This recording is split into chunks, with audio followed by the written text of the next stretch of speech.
Our epidemiological investigations have identified that most of the cases in this cluster had visited multiple KTV clubs and outlets, multiple visits to several KTV outlets on the same day, or multiple days. Just like to add to what our Director of Medical Services has said. There was an article in the Straits Times discussing the butterfly effect and how it has contributed to the current cluster we have here. I'd just like to address that analogy a little bit. In the industry, the social hostesses are sometimes referred to as butterflies because they will visit multiple different rooms within the lounge and service different patrons in different rooms. For the purposes of illustration, we will refer to the patrons as flowers. Let's call the room that they are in the flower bed, and that would make the KTV lounge a garden.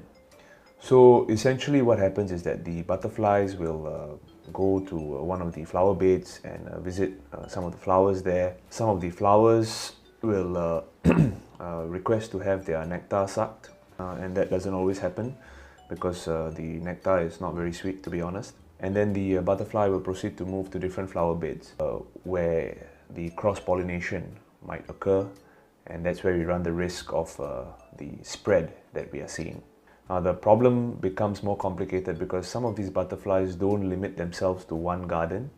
Some of these butterflies will visit multiple different gardens, either within the same night or over a period of a few days. The flowers are no less, and sometimes they will visit multiple different gardens, thus again contributing to the exponential spread. What you can say is that the butterflies, the flowers and the gardeners, they have all come together to royally screw up our entire ecosystem, and that is very disappointing.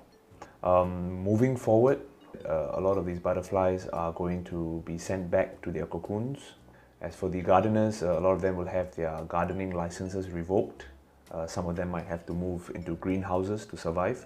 As for the flowers, we urge you, if you've been to any of these gardens in recent times, please do come forward to get yourself tested. I understand there's a fear of being exposed. I understand you are afraid that your partners may chop off your stem or rip out your fruits if they find out that you've been to these gardens. But for the greater good of the entire ecosystem, please come forward and get tested. Yikang, anything to add?